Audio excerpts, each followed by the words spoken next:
자, 우리가 이제 오전 시간에 보았던 내용은 어린 양의 혼인 잔치였습니다.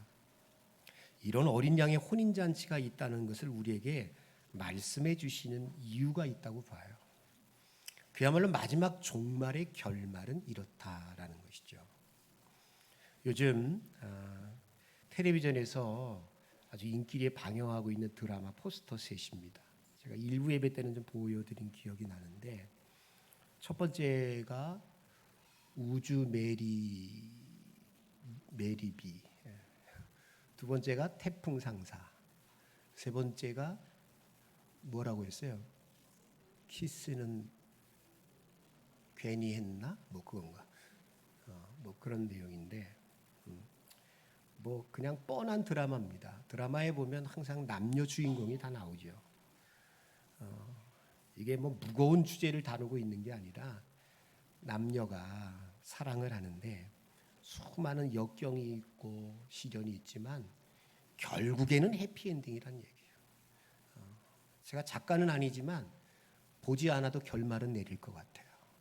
둘이가 아마 결혼으로 꼴이 나든지 아니면 더 살갑고 따뜻한 관계로 결론을 내리면서 드라마가 종영할 것 같습니다. 뭐 굳이 끝까지 보지 않아도 처음에 한두 편, 중간에 한 편만 보아도 결말은 아마 이렇게 해피엔딩이 될 거야. 그런 생각이 누구나 가질 수 있다고 생각됩니다.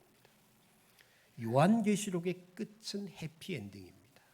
요한계시록의 끝은 해피엔딩입니다. 왜 우리에게 그것을 말씀해주고 있느냐? 결론을 알면 두렵지 않다라는 것 같아요. 결말을 알면 두렵지 않다.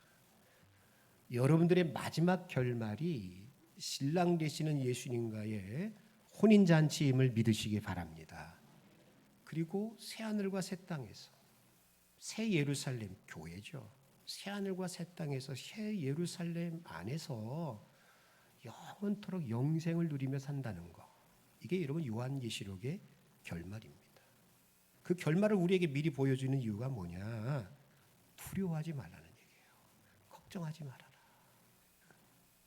여러분 벌써 올 한 해가 11개월이 지나갔습니다. 오늘이 벌써 11월 마지막 날이 되었잖아요. 이제 내일부터 꼭 한 달 남았습니다. 모든 사람들이 이구동성으로 하는 말이 뭐죠? 너무 시간이 빨리 가요. 그런 것 같아요. 벌써 우리 나이가 이렇게 될 줄 누가 알았겠어요. 근데 세월이 그렇게 갔어요. 그런 거 보면 우리가 살아보지 않아서 모르겠습니다만 앞으로 우리가 몇 년을 살지 모르겠지만 앞으로 살아갈 날도 길지 않을 것 같아요. 굉장히 정말로 빨리 지나갈 것 같다라는 생각이 드는데 그 끝이 어디냐? 어린 양의 혼인잔치가 되기를 축복합니다. 어린 양의 혼인잔치. 그 마지막 시간, 마지막 자리가 어린 양의 혼인잔치에서 신랑 되시는 예수님과 신부된 우리가 혼인잔치를 열고 그 다음에는 새하늘과 새 땅에서 영원토록 살 수 있는 이 축복, 이 은혜가 여러분들 우리 가운데 있어야 되지 않겠어요? 어린 양의 혼인잔치가 우리들 가운데 주고 있는 미리 알려주는 데에는 두 가지 의미가 있어요. 첫 번째는 그건 것 같아요. 소망 중에 인내하라. 말씀드린 것처럼 이런 행복한 날이, 이런 영광스러운 날이 우리에게 예비되어 있으니 인내하라. 이런 소망이 있다면 인내하라. 그런 얘기겠죠. 여러분 아가서를 보시면 술람미 여인이 신랑 솔로몬을 애타게 기다리는 그 광경이 종종 나옵니다. 술람미 여인이 솔로몬을 기다릴 때 별의별 소리가 다 들려요. 조롱하고 야유하는 소리. 어디 그뿐질합니까? 그네들의 아름다운 보금자리 포도원을 허는 작은 여우들이 얼마나 괴롭히는지 몰라요. 그래도 여러분 신부는 꿋꿋이 기다립니다. 포기하지 않고 기다려요. 왜 그렇습니까? 반드시 솔로몬이 자기를 데리러 올 것을 믿고 있기 때문에. 우리 예수님은 반드시 오실 줄로 믿습니다. 그것을 믿기에 사도 바울은 로마서 5장 3절 이하에 뭐라고 이야기해요? 우리가 환난 중에도 즐거워합니다. 환난은 인내를, 인내는 연단을, 연단은 소망을 이루는 줄 알기 때문입니다. 이 소망이, 주님 다시 오실 이 소망이 어린 양의 혼인잔치라는 이 소망이 나를 부끄럽게 하지 아니하는 것은 우리에게 주신 성령이 말미암아 우리 속에 성령이 어떻게 해요? 하나님의 사랑이 우리에게 마음에 부음바 됩니다. 여러분들 우리가 환난 중에도 또 기다릴 수 있고 즐거워할 수 있고 참아낼 수 있는 것은 여러분들 속에 계신 성령이 역사하고 있다는 사실을 믿으시기 바랍니다. 그 성령으로 말미암아 하나님의 사랑을 막 부어주시는 거예요. 환난도 있고 고통도 있어요. 그런데 그거에 비해서 성령이 부어주시는 하나님의 사랑이 몇 곱절 크다 보니까 우리가 우리 속에 있는 소망을 부끄러워하지 않아요. 그 속에서 우리가 견뎌낼 수 있다라는 그런 이야기겠죠. 어린 양의 혼인잔치 소망 중에 인내할 수 있다. 그 이야기를 하죠. 자, 두 번째, 어린 양의 혼인잔치가 있으므로 우리가 해야 될 일이 뭐냐? 준비하라는 거예요. 정말 그 혼인잔치에 여러분 들어가야 되잖아요. 깨끗하고 흰 그 세마포 옷을 우리가 입어야 되잖아요. 박수치는 이 들러리로 들어가는 게 아니라 우리가 정말 주님의 신부로 들어가야 되잖아요. 근데 가만히 생각해 보면 그날을 준비함에 있어서 신랑 되시는 예수님께는 아무런 문제가 없어요. 그분은 지금까지 우리에게 했던 것처럼 한 번도 변하신 적이 없어요. 문제는 뭐였죠? 조변 섞게 하는 우리의 마음입니다. 우리의 결심입니다. 어떤 날은 그냥 팍 뜨거웠다가 어떤 날은 낙심하고 실망하고. 여러분 이게 문제잖아요. 정말 여러분 어린 양의 혼인잔치를 준비해야 하는 쪽은 주님은 걱정하지 마세요. 그분은 이미 어쩌면 집을 다 준비하고 우리를 데리러 올 날만을 지금 손꼽아 있는지를 모르겠어요. 정말 여러분 준비해야 하는 쪽은 우리입니다. 우리가 중요해요. 어떻게 준비할까요? 믿음의 순결로 준비해야 됩니다. 오직 예수, 오직 믿음으로 살 수 있기를 축복합니다. 의인은 믿음으로 살리라 그랬어요. 오직 의인은 믿음으로 살리라. 항상 믿음이에요. 오직 믿음이에요. 같은 마음, 같은 믿음으로 살아야 되는 거 아니겠어요? 오전에 말씀드렸다시피 여러분 두 번째는 천국 생활을 교회에서 잘 준비하셔야 돼요. 정말 천국 생활 연습하는 것이 교회입니다. 사랑과 섬김, 친절과 희생, 자비와 양성, 정직과 공의. 이 삶을 여러분 교회 내에서 잘 준비하며 살게 되어질 때 천국에 가서도 연장선상이니까 그 삶을 잘 살아갈 수 있는 거 아니겠어요? 자, 이제 여러분 11절부터 21절까지는 또 다른 내용이 나타나요. 두 가지 내용입니다. 신말탄자와 두 짐승의 멸망에 대해서 이야기해 주고 있어요. 여기 신말탄자가 나와요. 그리고 신말탄자에 의해서 두 짐승이 멸망당하는 사건이 나오고 있는 것을 봅니다. 구체적으로 그 내용을 말씀드리기 전에 제가 결론을 먼저 말씀드린다면 백마 타고 오는 신말 타고 오는 예수님이요, 그 짐승과 그를 따르는 자들을 다 진멸시키고 마침내 승리를 거두신다는 내용이 주 내용이에요. 그런데 놀라운 것은 그 백마 타고 오시는 예수님만의 승리가 아니라 그 주님을 따르는 자들도 더불어서 주님과 함께 승리를 만끽하게 되어진다는 거예요. 이게 중요해요. 여러분 14절 말씀 한번 보실래요? 자, 14절 한번 읽어보세요. 시작. 하늘에 있는 군대들이 희고 깨끗한 세마포 옷을 입고 백마를 타고 그를 따르더라.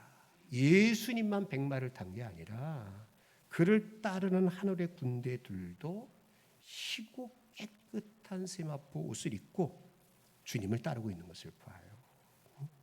여기 여러분 하늘의 군대들을 1차적으로는 하늘의 천사들로 여러분 해석할 수 있어요. 틀린 말 아니에요.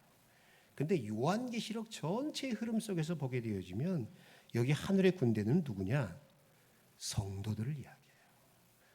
계시록 여러분 17장 14절 말씀 보세요. 자, 거기 말씀 보면 11장 14절 말씀 보면 그들이 어린 양과 더불어 싸우는데 어린 양은 만주해 주시고 만양의 왕이심으로 그들을 이기실 것이다. 이 짐승들을 이긴다는 말이 나와요. 또 그와 함께 있는 자들, 부르심을 받고 택하심을 받은 진실한 자들도 이길 것이다. 이 누굽니까? 이 성도들이에요. 이미 17장 14절에서 예수님 때문에 흰옷 입은 그들이, 택하심을 받고 부르심을 받은 그들이 어둠의 세력과 싸워 승리할 것을, 예수님을 따르니까 승리가 있는 겁니다. 그것을 이야기해요. 그래서 이 말씀은 여러분 여기 17장만 나오는 게 아니라 14장에 보면 여러분들이 이미 들었던 말씀이에요. 14장에 보면 여러분 구원받은 사람들의 숫자가 나온답니다. 자, 몇 명이었어요? 14만 4천 명이 나옵니다. 그 14만 4천 명을 설명할 때 이렇게 설명했어요. 12 곱하기 12, 144 곱하기 1000입니다. 첫 번째 12가 뭡니까? 구약의 12지파. 그 다음에 12가 뭐죠? 신약의 12사도. 이게 구약의 성도들, 신약의 성도들을 대표하는 사람들이에요. 12 곱하기 12 하니까 여러분 144가 나와요. 그 144가 14만 4천이 되기 위해서는 1000을 곱해야 돼요. 이 1000이 뭐냐?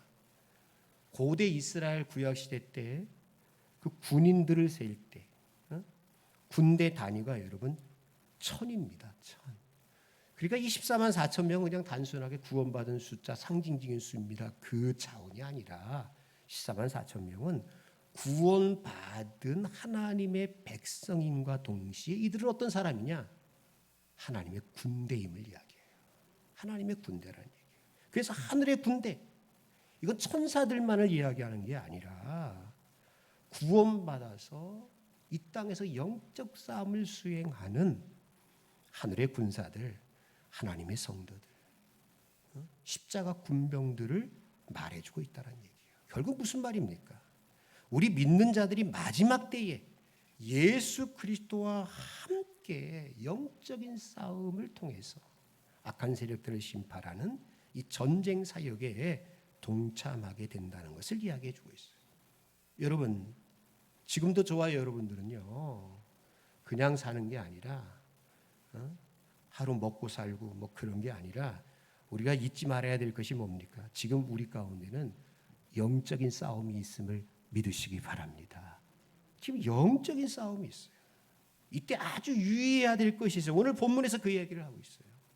영적인 싸움이 있다.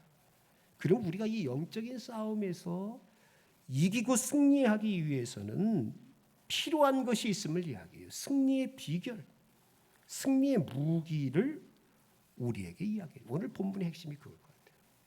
예수님이 악한 세력들을 괴멸시키는데 사용하는 무기가 있답니다.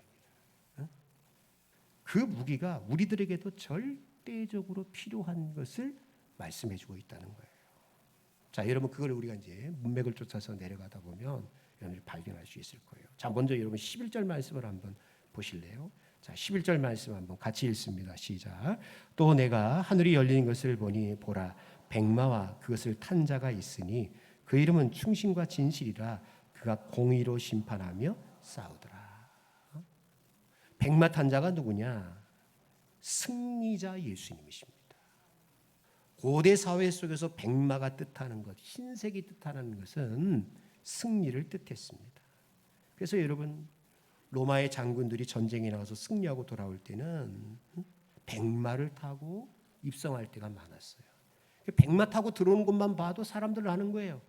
아유, 저 왕이 장군이 전쟁에서 이겼구나. 당시 백마가 상징하는 것은 승리예요. 오늘 예수님이 그렇게 오신다는 거예요. 백마 타고 악한 세력들과의 싸움에서 승리하고 개선장군처럼 지금 입성하는 거 아니겠어요? 백마 타고 오시는 예수님, 이 예수님은요, 처음에 오셨던 예수님과는 너무 대조적이에요. 처음에 예수님이 어떻게 오셨습니까? 베들레헴 마구간 아주 초라하게 그지없이 오셨죠. 힘도 없이, 나약하게. 예루살렘에 입성할 때도 여러분 백마가 뭐예요? 기억하세요? 예수님이 예루살렘에 입성하실 때 뭐 타고 들어가셨어요?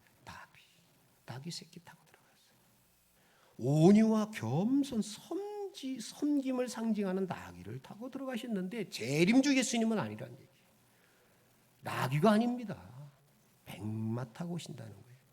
물론 여러분 이것을 문자적으로 그대로 해석하면 안 돼. 이걸 문자적으로 희한하게 해석하는 사람들이 있어요. 지난번에 요한계시록 첫째 시간 할 때 가르쳐 드렸던 것 같은데 이만희가 백마 타고 딱 이렇게 사진을 찍었더라고. 자기가 이제 예수님이라고.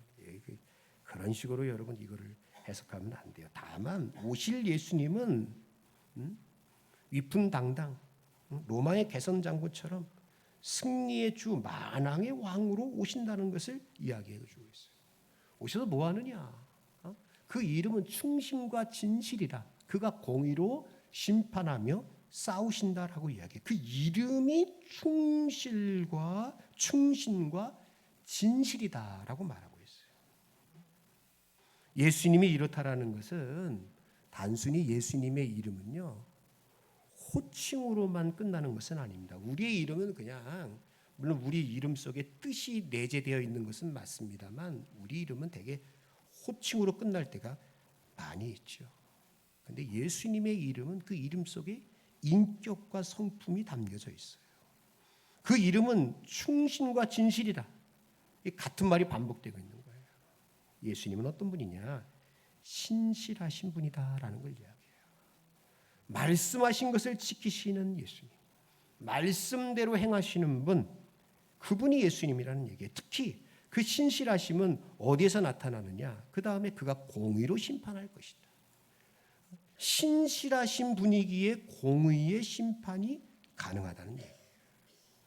여러분, 거짓이 가득한 사람이 심판한다면 그걸 받아들일 수 있겠어요? 없죠. 요즘 여러분 장안에 이렇게 여러 가지 재판이 막 벌어지고 있습니다. 우리가 그런 뉴스들을 볼 때마다 고개가 갸우뚱 거릴 때가 있어요. 왜? 뭔가가 지금 속내가 있는 거예요. 거짓이 있는 것 같고 진실하지 못한 것 같고. 그러나 예수님의 심판은 그렇지 않다는 겁니다. 진실되다는 거예요. 그리고 여러분 19장 12절에 말씀 보시면요. 그 눈은 불꽃 같고 머리에는 많은 관들이 있다라고 해요. 불꽃 같은 눈. 말 그대로 그 눈앞에는요. 하나도 숨길 것이 없다는 얘기예요. 다 모든 것이 백일하에 다 드러난다는 얘기예요. 항상 인간사 세상의 문제는 숨겨지는 것이 많다는 거예요. 숨겨지는 것이. 이게 죄다 죄가 아니다. 판결 기준이 뭐냐? 요즘은 이게 들켰느냐 안 들켰느냐 이게 될 때가 많아요. 안 들키니까 죄인데도 죄가 아닌 것처럼 그렇게 되는 거예요. 그렇죠? 세상은 들키지만 않으면 아무리 큰 죄를 져도 죄가 아닌 것처럼 둔갑해 버릴 때가 많아요.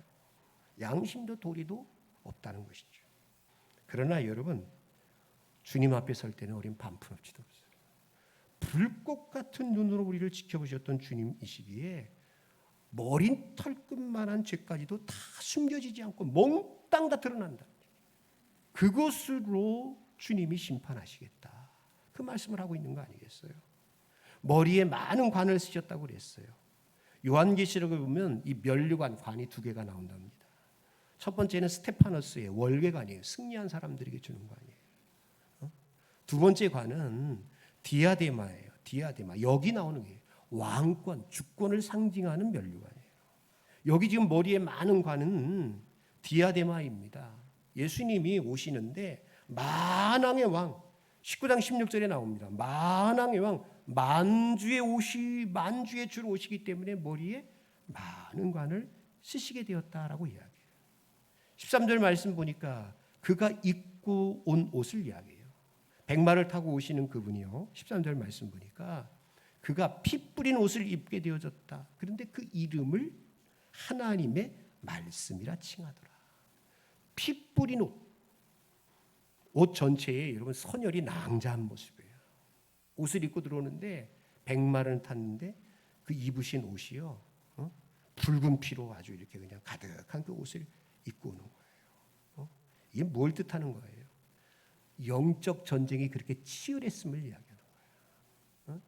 영적 전쟁이 이 정도로 치열했고 그렇게 해서 얻은 승리가 바로 이 승리임을 이야기해 주고 있는 거예요. 여러분, 여러분, 우리 예수님이 바로 그런 것을 말해주고 있지 않습니까?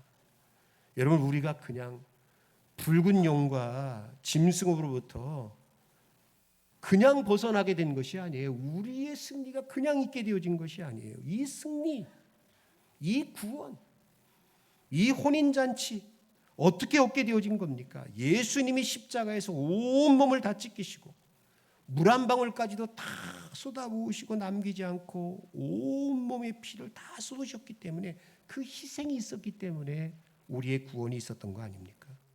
여러분 생각해 보세요. 우리 편에서는 그냥 이걸 주님이 하신 거 우리가 그냥 값없이 얻은 것이라고 생각하지만, 예수님 편에서는 자신의 생명을 바쳐서 얻게 한 구원이에요. 얼마나 귀중하고 얼마나 가치 있는 것인지 몰라요.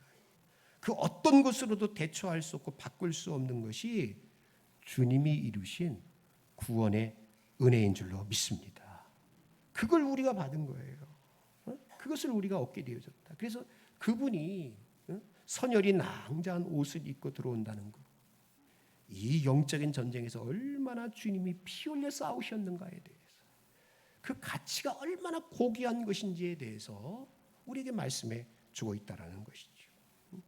근데 거기 보면은 이게 문맥이 잘 안 맞는 것 같은데도 의미가 있어요. 그 피 뿌린 옷을 입었는데 그 이름을 뭐라고 하더라? 13절 보면 하나님의 말씀이라, 하나님의 말씀이라 칭하더라. 그 피 뿌린 옷이 예수님의 또 다른 이름이에요. 피 뿌린 옷이 또 다른 예수님의 이름이에요. 그게 뭐냐? 하나님의 말씀이다 라고 일컬어지고 있어요.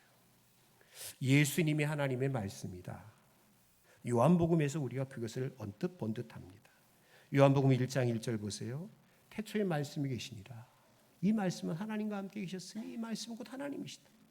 말씀이 하나님이시래요. 근데 14절 보면은 그 말씀이 육신이 되어 우리 가운데 거하시는데 그의 영광을 보니 아버지의 독생자의 영광이 은혜와 진리가 충만하더라. 말씀이 육신이 되어 우리 가운데 거하셨어요.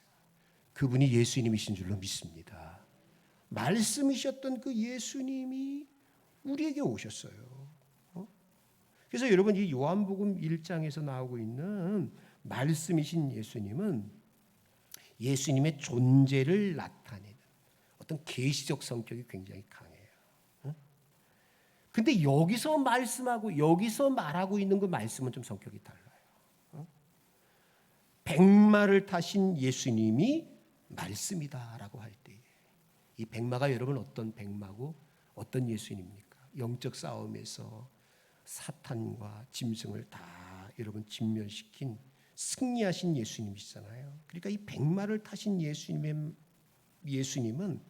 말씀으로 대적들을 심판하시는, 그러니까 여기 있는 말씀은 뭐냐? 대적들을 심판하시는 말씀. 그것을 이야기해 주고 있다라는 것이죠. 아니나 다를까 여러분, 19장 그 15절의 말씀을 보세요. 그의 입에서 예리한 검이 나오니, 그 입에서, 예수님의 입에서 예리한 검이 나와서 만국을 치고 철장으로 다스리고 맹렬한 진노의 포도주의 틀을 밟겠다. 그렇게 이야기합니다. 21절도 또 보세요. 21절 여러분 쭉 보세요. 그 나머지는 말탄 자의 입으로부터 나오는 검에 죽게 되어진다. 그러니까 여러분 여기서 지금 예수님이 입으신 그 옷, 그 말씀이라고 이야기하는데, 그 말씀은 바로 어떤 것을 이야기하고 있느냐? 심판과 통치의 의미에서 나오는 예리한 검입니다. 예수님이 말씀을 가지고서 대적들과 싸워서 승리하고 있음을 우리에게 말해주고 있다라는 것이죠. 그러니까 예수님이 대적을 심판하실 때 그냥 심판하는 게 아닙니다. 무엇을 가지고 심판하시느냐? 하나님의 말씀으로 심판하는 줄로 믿으시기 바랍니다. 하나님의 말씀, 그러니까 세상을 하나님이 말씀으로 창조하셨잖아요. 마지막 때 이 세상을 무엇으로 심판하시느냐? 그 말씀으로 세상을 심판하신다는 거예요. 이것은 여러분 에베소서 6장 11절에 아주 정확하게 이야기해요. 자, 에베소서 6장 11절 거기 말씀 보면 하나님의 전신갑주를 입으라, 그 말씀이 나온답니다. 마귀의 관계를 능히 대적하기 위하여 하나님의 전신갑주를 입어야 되는데 진리의 허리띠, 의의 호심경, 평안의 복음의 신, 믿음의 방패. 그리고 17절에 뭐라고 이야기해요? 구원의 투구, 성령의 검. 성령의 검이 뭡니까? 곧 하나님의 말씀을 가지라. 그렇게 이야기해요.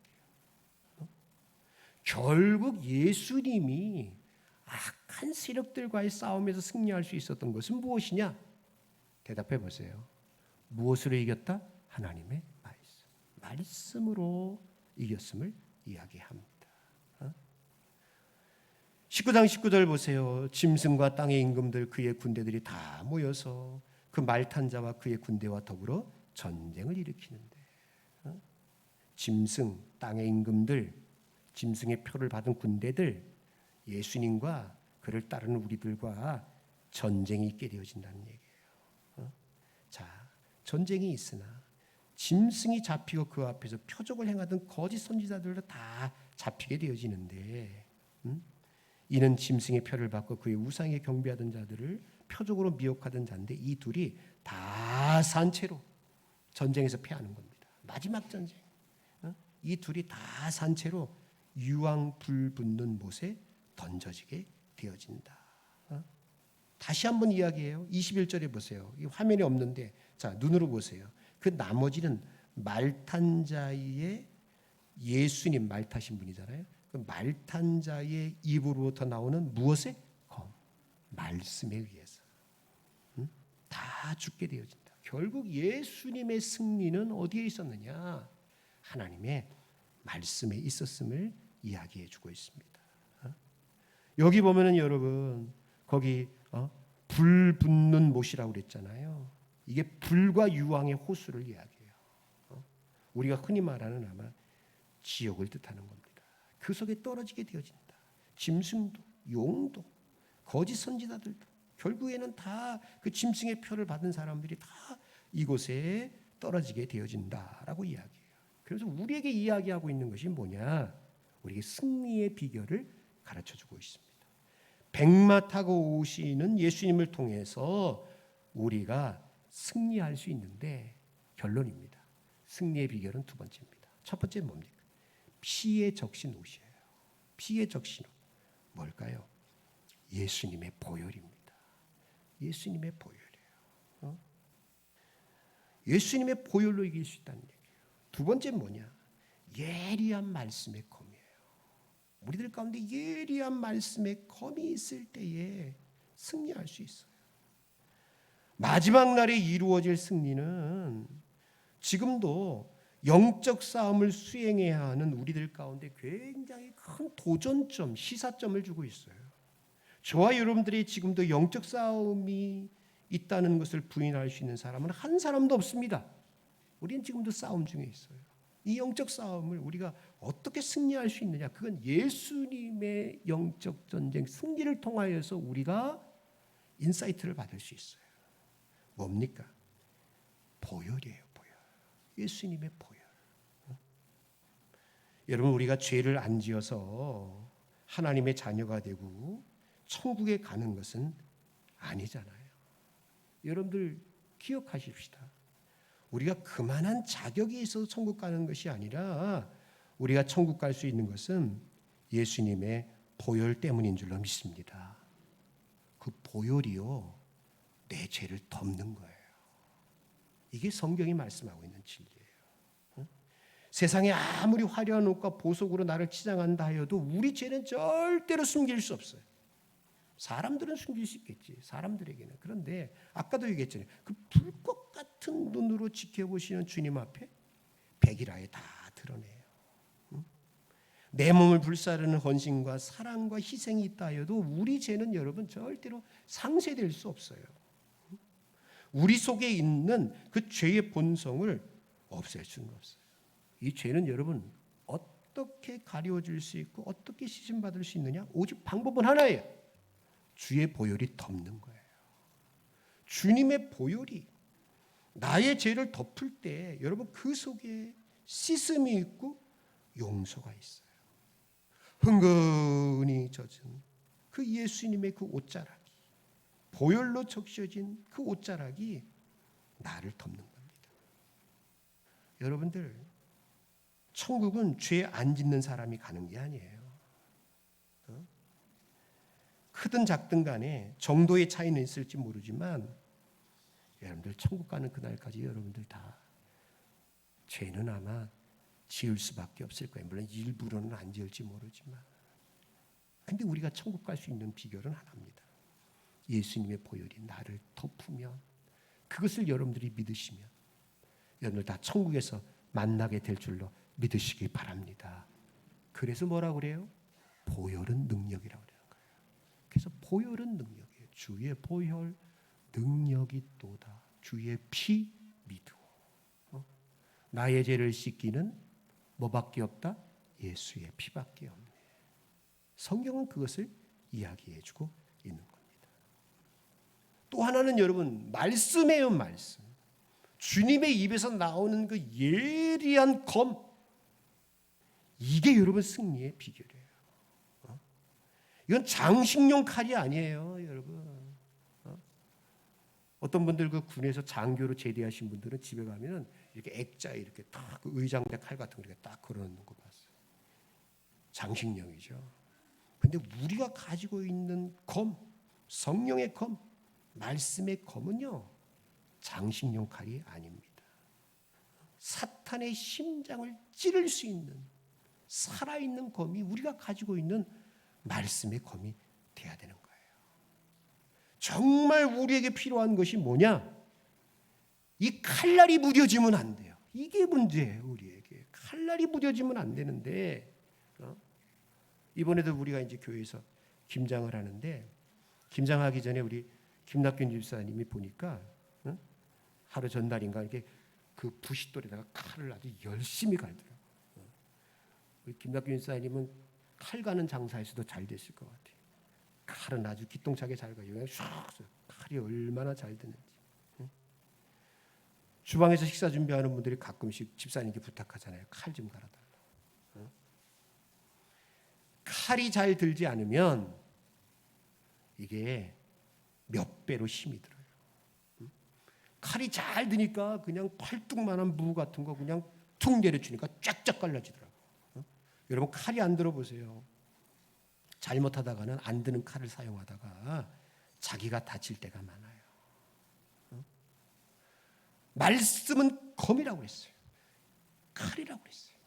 영적 전쟁을 위해서 이 칼날이 잘 갈려져 있지 않으면, 갈아지지 있지 아니하면 우리는 여러분 영적 전쟁에서 승리할 수 없어요. 아무리 찌르고 베면 뭐예요? 칼날이 무뎌져 가지고 소용이 없습니다. 성경은 수고와 봉사를 칼이라고 말하지 않았어요. 성경은 자신의 어떤 신앙적 연륜이나 교회에서 잘 배운 전통이, 직분이 칼이라고 말하지 않아요. 착함과 선행도 칼이라고 이야기하지 않아요. 성경이 말씀하고 있는 사탄, 원수, 어둠의 세력과 싸워 이길 수 있는 유일한 칼, 검은 하나밖에 없어요. 성경이 말씀하는 칼은 하나예요. 뭡니까? 하나님의 말씀입니다. 하나님의 말씀이에요. 의사가 칼, 메스가 예리할 때 그 아픈 부위, 그걸 정확하게 여러분 이렇게 딱 도려낼 수 있는 거 아니겠어요? 우리 속에 말씀의 칼이 예리해야 돼요.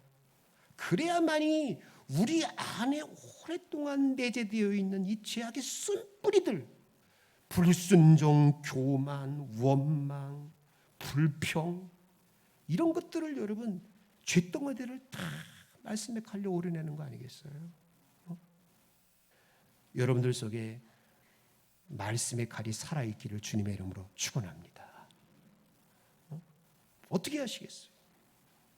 오랫동안 수십 년 동안 내 안에 내재되어 있는 이 묵은 죄와 습관들을 끊어내야 되잖아요. 이제는 오려내야 되잖아요. 그래서 정말 의와 진리와 거룩의 사람으로 우리가 새롭게 돼야 되는 거 아니겠어요? 어떻게 하시겠어요? 교회 오래 다녔다고? 직분이 있다고? 내가 목사면 뭐하냐고. 내 안에 여러분 말씀이 예리하지 못하면요, 내가 그냥 세상 사람들과 똑같을 수밖에 없어요. 내 안에 여러분 예리한 말씀의 칼이 있을 때 영적 전쟁에서 승리할 수 있어요. 이게 너무 무뎌졌다고 생각하지 않으세요? 아니 주일날 한 번 와서 설교 말씀 하나 듣고 그것도 그냥 듣느니 맞느니 그것만 듣고 그냥 교회 생활하는 데만 열중을 내는 거야. 그게 마치 신앙인 것처럼.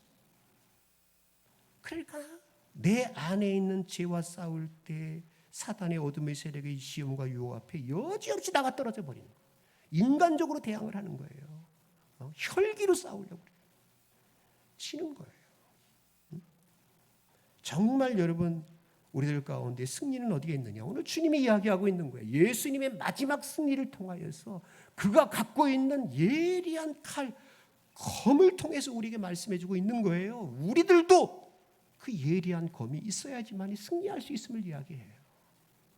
우리 가슴에 한번 손을 얹고 생각해 봅시다. 천상교회는 코로나 이후에 큐티를 하고 있어요. 말씀이죠. 매일같이 말씀 부는 운동을 하고 있어요. 근데 나는 이거는 뭐 그냥 하는 사람들만 하는 거야. 그냥 나는 아침에 그냥 그 1분짜리 30초짜리 보내주는 그 음성 그거 한번 찍 듣고 마치 자기가 그게 큐티한 것처럼 생각하고. 여러분 한번 잘 생각해 보세요. 그런 나에게 영적 승리가 있는지 없는지 한번 생각해 보시라는 얘기예요. 말씀이 살아있지 않는데 어떻게 내가 영적인 전쟁에서 승리할 수 있겠습니까?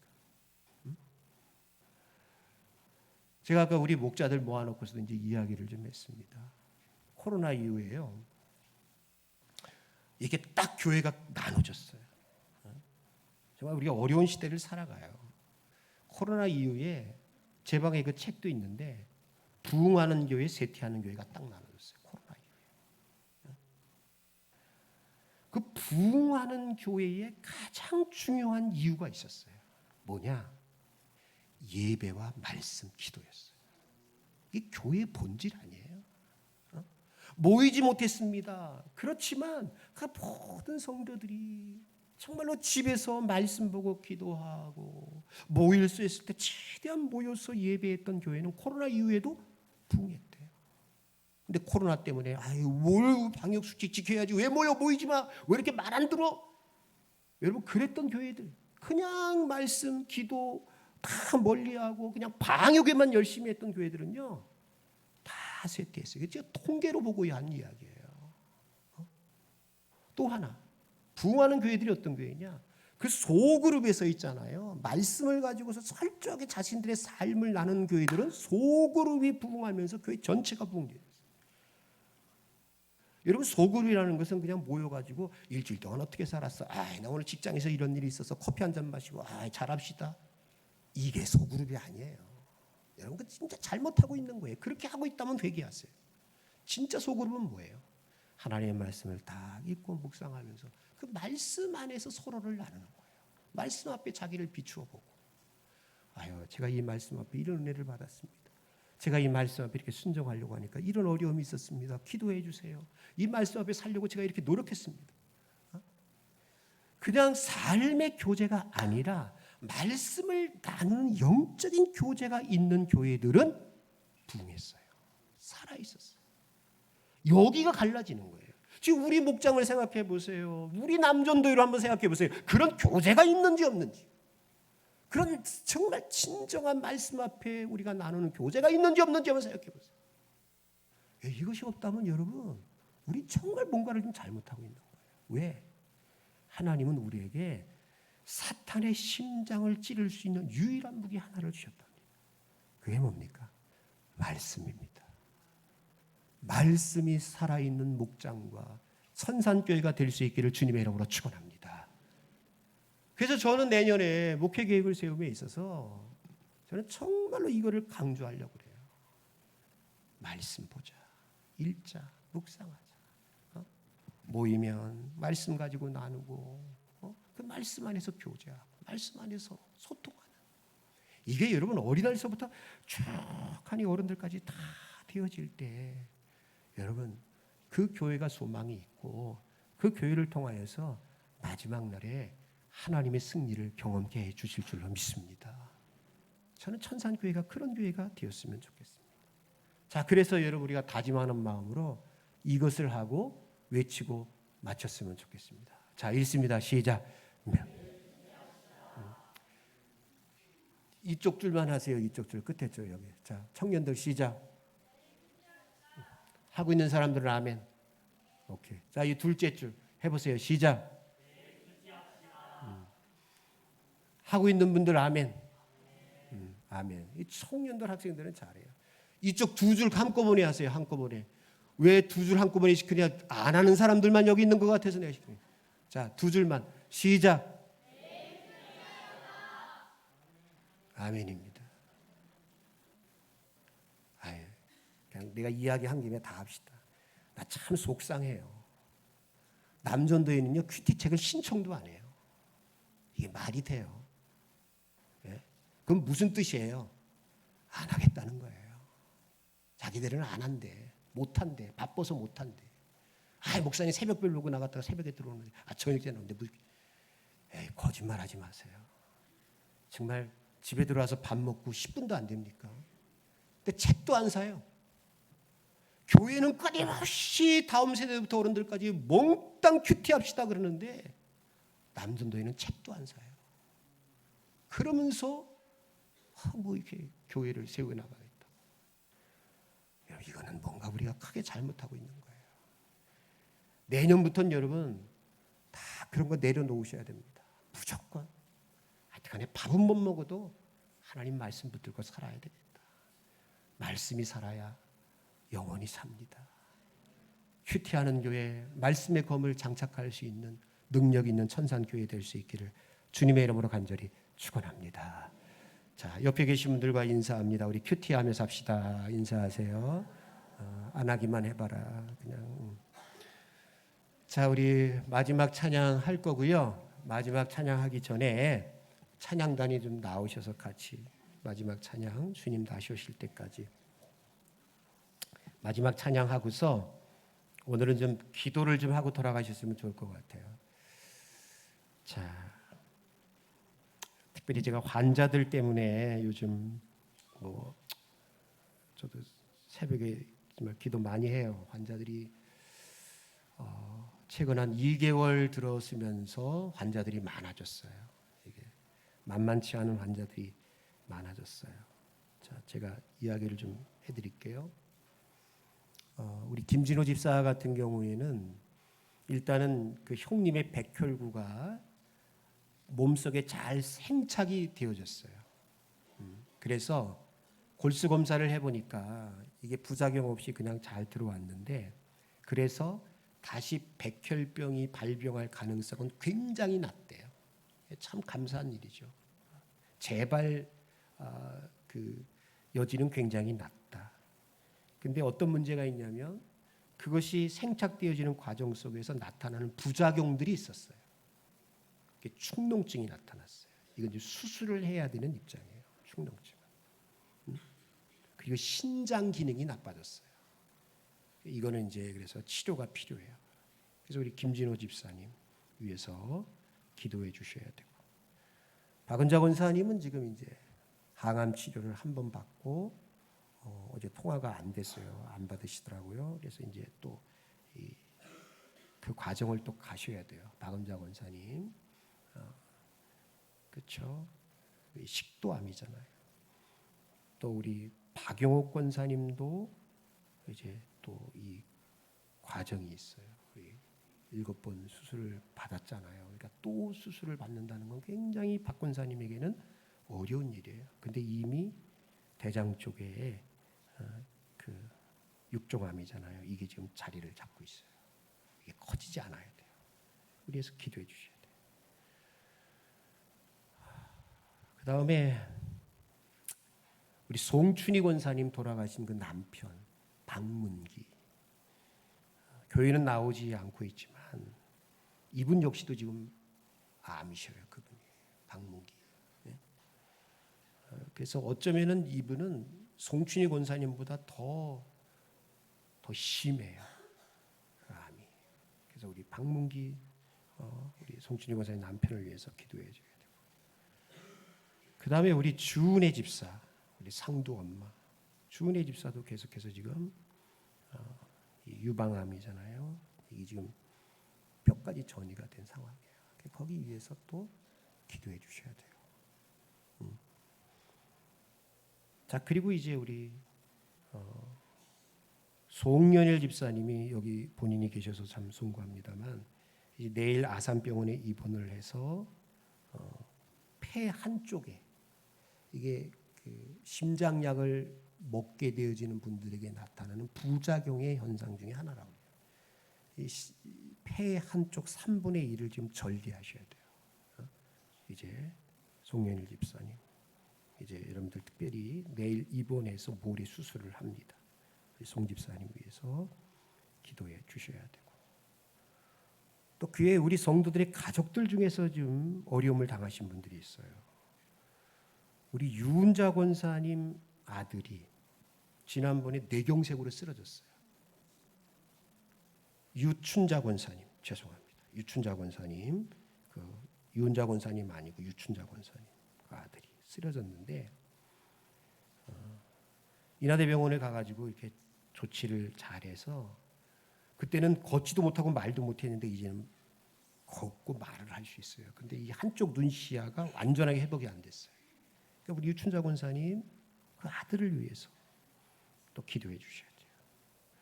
그리고 김성심 권사님 아버지는 지금 용인의 샘물병원 호스피스 병원에 입원하셨습니다. 그래서 이분은 지금 마지막 임종을 기다리면서 하늘의 소망을 갖고 준비하는 상황입니다. 예수 기도하시고, 또 우리 강정화 권사님 친정 어머니죠.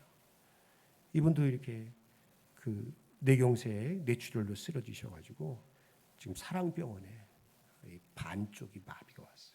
언어도 안 돼요. 그래서 연세가 많이 드신 분이지만 어찌됐든 하나님의 특별한 뜻이 있고 또 섭리 가운데 치유하심이 있어야 되지 않겠어요. 그러니까 김진호, 박은자, 박용옥, 박문기, 주은혜, 또 우리 유춘자 권사님 아들 김성심 집사님 아버지, 우리 송년일 집사님, 우리 강정화 권사님 어머니들, 그러니까 총 제가 알고 있는 분들만 한 9분이래요. 지금 굉장히 지금 많은 분. 그리고 뭐 전도사님은 지금 그 디스크가 파열되어져 가지고 지금 병원에 입원해 계시잖아요. 우리 여전사님, 또 우리 그분을 위해서도 우리가 기도해야 됩니다. 생각해봤어요. 왜 이렇게 환자들이 많지? 응? 이게 뭘까? 근데 뭐 제가 내린 결론은 아주 간단했습니다. 기도해라. 기도하면 하나님이 역사하시고 하나님이 치유의 능력으로 임할 줄로 믿습니다. 여러분, 우리 정말 마지막으로 돌아가기 전에 우리 한번 뜨겁게 기도하다가 여러분들 돌아가셨으면 좋겠습니다. 자, 우리 주님 다시 오실 때까지 내가 이 길을 가겠습니다. 끝까지 영적 전쟁에서 물러지지 않고 승리하겠습니다. 이 찬양 함께하고 기도합니다. 주님 다시 오실 때까지 나는 이 길을 가리라. 좁은 길 나의 십자가 지고 나의 가는 이 길 끝에서 나는 주님을 보리라. 영광의 내 주님 나를 맞아주시리. 주님 다시 오실 때까지 나는 일어나 달려가리라.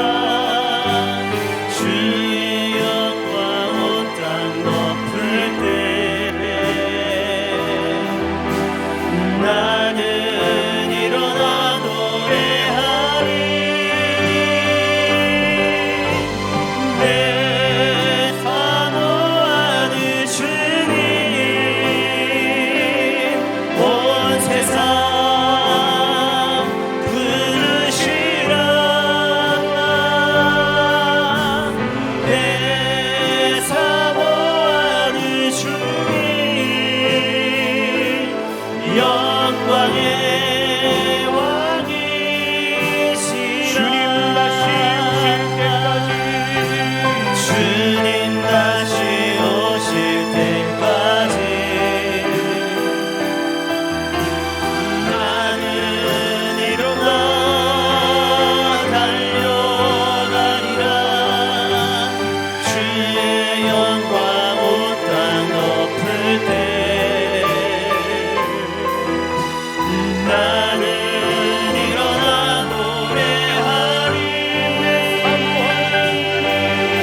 우리 시간 다 같이 통성으로 기도합니다. 여러분, 영적인 싸움이 있음을 잊지 마셔야 돼요. 끌려다니시면 안 되잖아요. 이겨야 되잖아요. 내 속에 예리한 말씀의 검이 없으면 이길 수가 없어요. 하나님, 내가 말씀 가운데 붙들려 살게 하시고 예리한 말씀의 검을 준비하며 살게 해달라고, 날마다 말씀 묵상하며 그 말씀 가운데 나를 비추며 살게 해달라고, 영적으로 무장된 저희들이 되게 해달라고 우리 자신을 위해서 기도하시고, 아프고 병든 사람들 주님 우리가 기도하옵나니 저들 가운데 치유의 능력이 나타나게 해달라고 우리 다 같이 주여 한번 크게 외치고 통성으로 기도합니다. 주여, 주여, 아버지여, 아버지여, 하나님 앞에 기도합니다. 살아있는 너희 되게 하여 주옵소서. 수고하는 성도들 되지 말게 하여 주옵소서. 오랜 전통과 관습을 자랑하며 직분을 자랑하는 사람들 되지 말게 하여 주옵소서. 우리 가운데 정말로 살아있는 하나님의 말씀이 있는가 나를 점검하게 하여 주옵소서. 입술로만 주여 주여 하지 아니하고 주여 우리가 얼마든지 살아갈 수 있는데 주여 우리가 그와 같은 건성의 그리스도인 되지 말게 하여 주옵소서. 능력 있고 살아있는 그리스도인 주님이 그랬던 것처럼 주님께서 나오는 예리한 말씀으로 인하여 너무나도 아픈 사람들이 많이 마음이 속상하고 그러나 이 가운데 하나님의 뜻이 있는 줄로 믿습니다. 그들 가운데 치유와 능력이 나타나게 하여 주시옵소서. 세상 받게 하시고 회복되게 하시고 하나님의 살아계신 증거를 쓰고 하나님이여 붙들어 주시옵기를 원하옵고 기도하옵고 교회가 믿음 안에 살아내게 하여 주옵시고 정치 세계에 물들지 말게 하여 주옵시고 우리가 가야 되는 복음의 길을 믿음의 길을 넣어 굳건히 갈 수 있도록 하나님 도와주시옵소서. 오늘도 아버지 하나님이여 이 시간을 기도하며 우리의 기도가 하나님 앞에 응답되게 하여 주시옵소서. 아버지 하나님,